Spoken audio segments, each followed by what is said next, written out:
selamat datang di channel Terakota ID. Hari ini kita berada di episode dongeng. Hari ini kita akan mengulik apa sih dongeng, gimana sih mendongeng, dan kenapa dongeng itu penting dan menjadi bagian dari literasi. Hari ini saya sudah barengan sama Mbak Anissa. Nah, halo. Mbak Anissa ini adalah mahasiswa Universitas Muhammadiyah Malang. Dan dia ini adalah salah satu pendongeng di Malang. Nah, kita tanya-tanya informasinya ke Mbak Anissa ya. Ya, tanya apa nih Kak? Iya, Mbak Anissa bisa ceritain dulu gimana pertama kali kok bisa jadi pendongeng? Awalnya itu karena masuk komunitas dongeng, yaitu Gendong, Gerakan Mendongeng Indonesia. Nah, dari situ saya mulailah mendongeng bersama teman-teman saya. Banyak sekali, bahkan ibu-ibu, anak-anak, usia 10 tahun, remaja juga banyak. Dari situ saya belajar bagaimana tekniknya untuk membedakan suara, seperti itu. Gitu. Dongeng ini kan sebenarnya banyak sekali digunakan di sekolah-sekolah ya sebenarnya, terutama di sekolah-sekolah SD, TK kayak gitu. Nah, apakah untuk mendongeng itu bisa dilakukan semua orang atau hanya cukup orang-orang yang punya basic keahlian khusus? Tidak, jadi semuanya bisa kok, semuanya. Bahkan ibu-ibu itu adalah pendongeng nomor 1 di dunia menurut saya. Jadi ketika ibu itu sudah mendongeng dan anaknya mendengarkan, itu sudah menjadi dia sudah menjadi suatu pendongeng kayak gitu. Nah, di situ juga sebenarnya bisa mendongeng dengan banyak teknik. Ada yang menggunakan beda suara, ada yang menggunakan alat peraga, ada yang teatrikal, dan ada juga yang membaca buku. Membaca buku biasanya disebut retort. Nah, biasanya ibu-ibu zaman sekarang itu, atau yang dulu-dulu juga sering menggunakan itu, retort.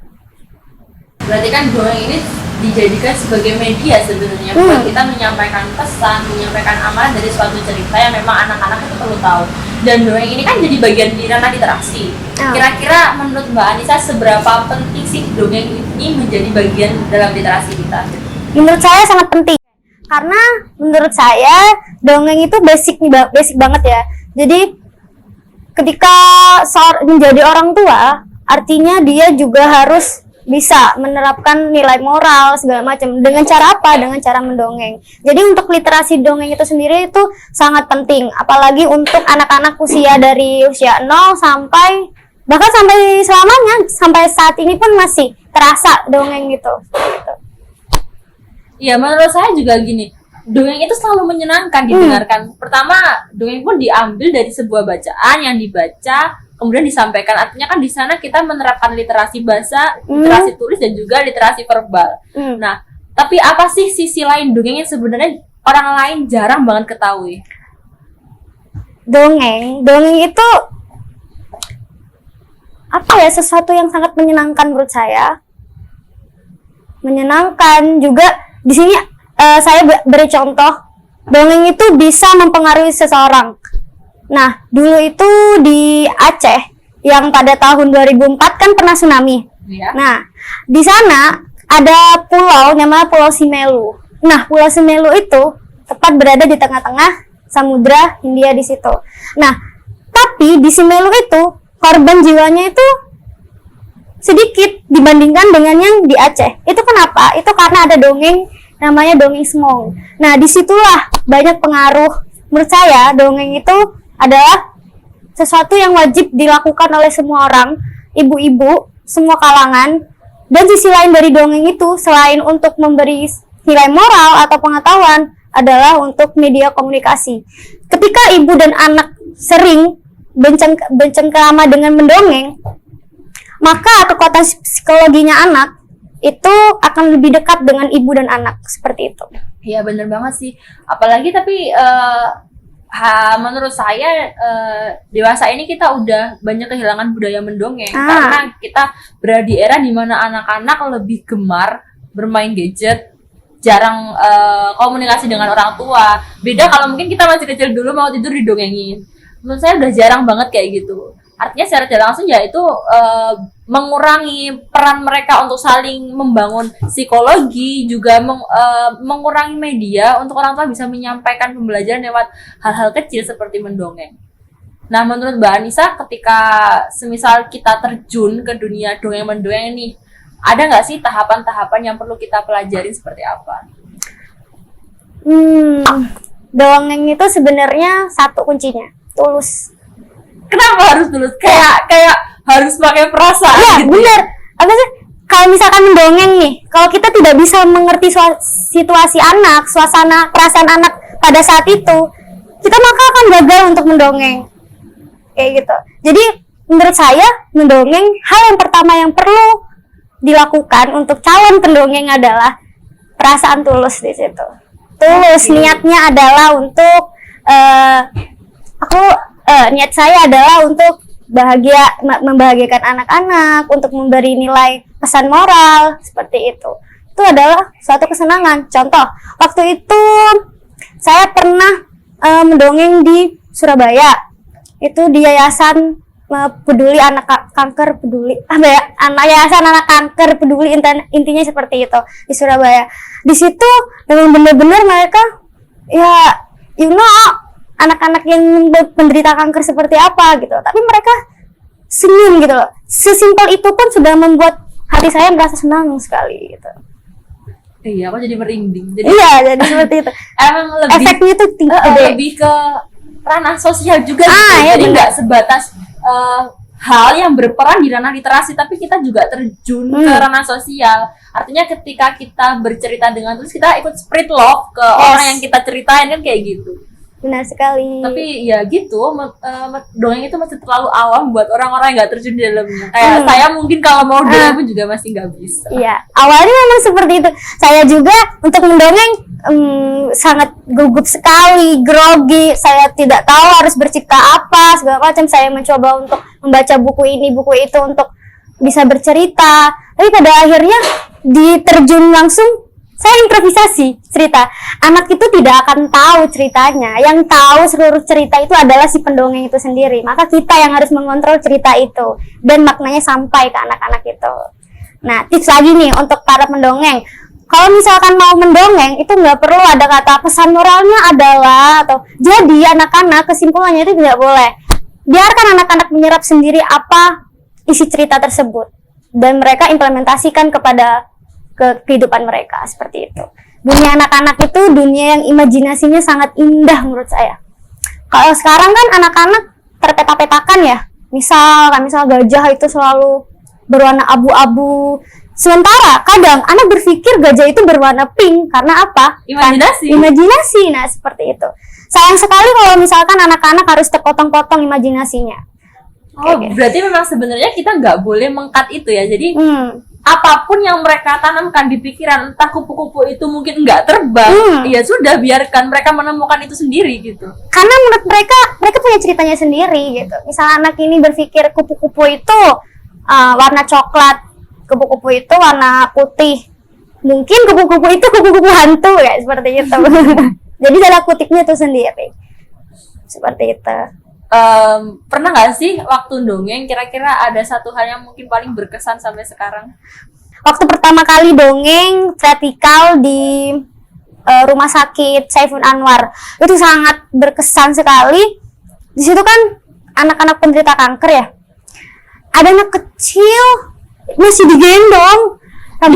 Udah sakit kanker leukemia kalau nggak salah. Dia udah nggak punya rambut kayak gitu kan. Tapi dia ketawa, maksudnya bukan ketawa, senyum dikit gitu rasanya kayak sekalipun itu perdana kan. Dan mulai sejak saat itu saya berpegang teguh, saya ingin sekali untuk terus mendongeng seperti itu. Ya buat teman-teman juga yang nggak tahu mungkin ternyata segitu dalamnya ketika kita memang menekuni suatu hal itu memang pasti ada dampak positifnya. Contohnya ya dongeng ini bahkan banyak di antara sekian orang yang mungkin nggak tahu kalau dongeng ini punya potensi yang besar untuk membangun semangat seseorang. Contohnya ya kayak sakit kanker tadi, dengan dongeng ternyata kita bisa bagi cinta gitu sama dia.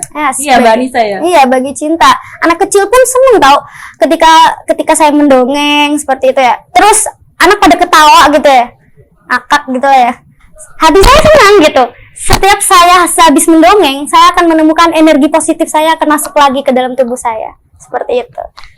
Jadi menurut saya mendongeng itu adalah bagian dari hidup saya dan saya akan terus mendongeng. Nah, seperti itu. Ya, keren sih ya, karena masih mahasiswa tapi sudah punya jiwa sosial yang tinggi. Itu perlu banget dicontoh sama seluruh pemuda-pemuda, pemudi-pemudi, biar nggak galau aja, tapi juga punya spirit positif. Dan kita itu bisa spread love ke semua orang yang membutuhkan, kan gitu ya? Iya. Nah, Mbak Anissa, sekarang kan era ini kan emang banyak banget ya anak-anak udah terkontaminasi sama gadget kayak gitu.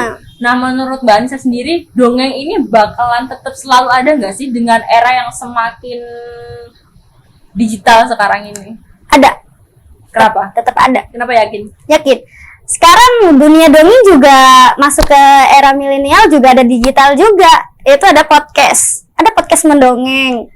Podcast mendongeng keliling ada juga. Di situ kan bisa mendengarkan dongeng secara online lah ya, ibaratnya seperti itu. Kalau offline-nya langsung, itu lebih baik, alangkah lebih baiknya untuk ibu-ibu itu sendiri kayak gitu. Mendongeng juga butuh keterampilan khusus, misalnya kalau misalkan jadi pendongeng yang udah pro lah ya. Kalau saya masih apa ya, bisa aja. Pro itu mereka akan belajar vertikulasi.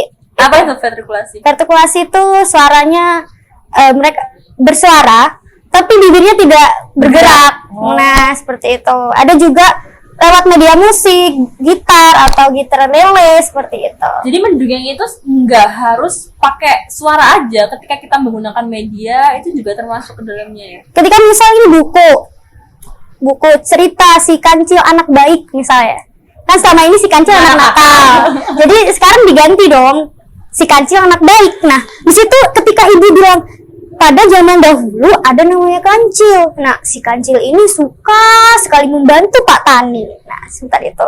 Nah, di ibu itu pun sudah menjadi seorang pendongeng bagi anaknya. Pendongeng pertama menurut saya adalah ibu. Karena saya dulu sering sekali ibu saya menceritakan banyak hal gitu. Mungkin dari situ saya banyak membaca buku cerita. Setelah itu ternyata terjun di dunia ini, di dunia dongeng maksud saya. Emang berarti ibu-ibu itu ya, perempuan nih jadi harus bisa dongeng, nanti biar anaknya nggak didongengin orang lain, kan bahaya nih kalau ibunya nggak bisa dongengin cerita ke anaknya. Ayah juga sama. Gitu. Iya. karena berbagi cerita itu sangat menyenangkan. Berbagi cerita itu membuat sisi anak itu merasa dekat dengan orang tua, seperti itu. Kalau misalkan anak-anak sering main game, ya nggak apa-apa main game, tapi ibu juga harus bisa mengontrol itu. Dengan cara apa? Misal, kalau misalnya nggak ada waktu, suruh dengerin podcast dongeng atau lihat video dongeng, kan banyak di YouTube seperti itu. Nah, Mbak Anissa kan sudah lumayan lama ya dongeng, dan dongeng ini kan sebuah wadah yang sangat penting menurut saya, juga ranah kreatif gitu. Nah, kira-kira pernah nggak sih jalin kerjasama dengan pemerintah atau yayasan apa yang sangat mendukung kayak gitu? Sejauh ini masih belum ya, cuman waktu itu pernah diminta oleh Caplang, perusahaan di Caplang untuk ngedongeng. Jadi ngedongeng ngedongeng di Kota Malang itu ada berapa ya? Ada 3 sampai 5 mendongeng di beberapa dusun kalau nggak salah, seperti itu.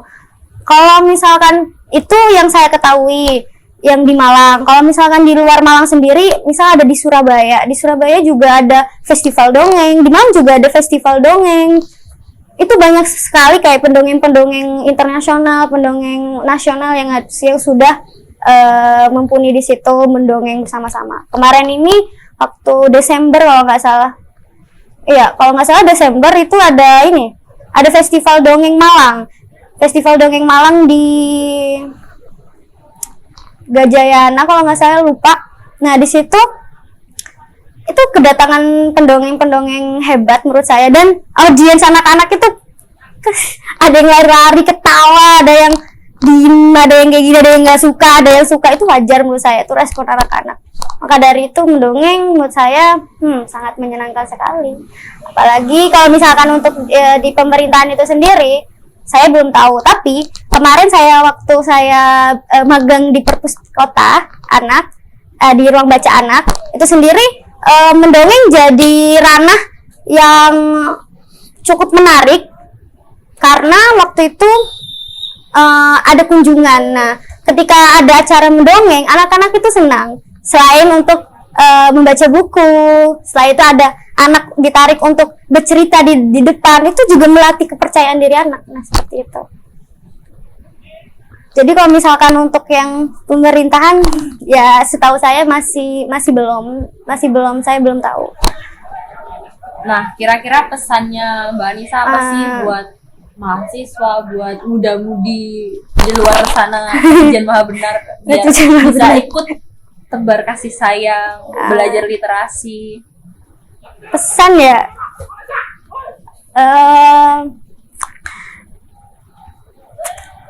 mikir nih Kak. Nggak usah buat dongeng. Cukup pesan aja, nanti kita didongengin, nanti jadi tertarik ini. Pesannya itu, selagi masih muda, ya lakukan apapun yang kalian mau dan berilah kebermanfaatan untuk orang lain. Pasti di dalam diri sendiri akan mendapatkan kebermanfaatan itu juga. Keren. Nah, itu tadi pesan dari Mbak Anissa buat kita semua. Jadi mumpung nih masih muda, masih bisa produktif, masih bisa berkarya, ya udah ayo kita semangat, kita buat karya sebanyak mungkin, kita asah kreativitas, kita belajar lebih banyak. Mbak Anissa bisa kasih tips dong ke kita, gimana sih mendongeng yang baik? Dan tentunya di ranah pemilihan bahasa, kan kita nggak mungkin nih kita dongeng di hadapan anak-anak kita pakai bahasa yang tinggi, ya nggak, mereka nggak ngerti. Nah itu tipsnya itu, yang pertama tadi kan tulus, ya udah nih. Tulus. Yang kedua untuk pemilihan bahasa itu bahasa anak itu ya, misalkan membahas tentang proses hujan itu seperti apa gitu, bilang aja. Jadi ada dongeng yang bahas proses hujan? Ada juga proses hujan, ada juga untuk hutan kebakaran itu seperti apa. Nah, bahasa-bahasa anak. Jadi misalkan kalau hutan kebakaran di Kalimantan, nah misalnya di suatu desa, nah itu ada di suatu desa di hutan bahagia tinggallah seekor gajah, dia seekor gajah. Nah, tiba-tiba hutan kebakaran, banyak api yang muncul ke sana kemari. Semua hewan berlari-lari, berlomba-lomba untuk pergi dari kebakaran itu. Nah, apa yang harus dilakukan? Nah, setelah itu anak-anak akan jawab. Nah, selanjutnya dia akan kami bilang gitu, ada hujan. Nah, tahu nggak gimana hujan itu tercipta? Awalnya ada awan putih dan awan hitam. Setelah itu ketemu. Jadi bahasa itu bahasa anak. Kan nggak mungkin kalau misalkan kita bilang itu dari hujan asam, setelah itu matahari dan segala macam, nggak mungkin. Jadi ada ya bilang aja kalau misalkan ada awan hitam dan awan putih bertemu, mereka bertengkar dan ternyata yang menang adalah awan hitam, maka timbullah hujan pun mengguyur hutan bahagia dan pun selamat. Nah, seperti itu. Jadi sederhana saja bahasa anak-anak. Kalau misalkan jatuh seperti apa, bahasa anak-anak kayak gitu. Iya, lebih karena imajinasi ya. Iya benar. Kan saya bilang imajinasi. Ya, aku jadi tertarik nih buat dengerin dongeng. Dengerin aja di podcast dongeng, banyak banget kok di Spotify. Dia ada juga Inspigo atau juga di YouTube ada juga. Ya, dongeng udah nggak perlu lagi kita cari pendongeng, sudah banyak sekali yang menyediakan, ada dongeng online. Itu juga kayaknya perlu didengarkan untuk orang-orang seperti kita biar nggak kaku hidupnya ya, biar bisa ketawa dikit nggak kerja terus gitu ya. Itu dua ya tipsnya, tulus sama imajinasi, pada intinya dirangkum gitu. Yang ketiga adalah banyak baca ya. Nah, kalau misalnya banyak baca, sumber bacaannya banyak, maka sumber kata-katanya juga banyak kayak gitu. Terus yang keempat, nah yang ini fokus dan lihat suasana hati anak. Kalau misalkan anak enggan untuk mendengarkan cerita, stop, nggak usah dilanjutin, nggak usah dipaksain sampai jamnya habis. Jadi ya udah, kalau misalkan si anak mau, seneng, responnya baik, nah itu lanjutin untuk ini. Karena anak itu punya, menurut saya anak itu punya kesibukannya masing-masing. Ya, kita nggak tahu. Iya, tapi sibuknya aku nggak tahu kayak gitu. Ya, itu cukup itu aja. Jadi yang pertama adalah tulus, yang kedua adalah imajinasi, yang ketiga adalah banyak bahan bacaan, dan yang keempat adalah yang keempat apa tadi ya? Yang keempat adalah jangan memaksa. Jangan memaksakan. Lihat suasana hati anak. Nah, seperti itu. Oke. Nah, tadi teman-teman ya, terkait gimana sih pentingnya ngedongeng, gimana perannya dia di ranah literasi. Jadi kan udah terjawab nih sama Mbak Anissa kalau dongeng itu punya peran yang besar di ranah sosial juga ranah literasi. Jadi jangan merasa tua untuk belajar dongeng. Belajarlah dongeng dari sekarang agar anak-anak bahagia. Terima kasih Mbak Anissa. Yeah. Jangan lupa ikutin sosial medianya Terakota ID. Sampai jumpa. Bye. Jangan lupa subscribe ya akun YouTube-nya di bawah ini.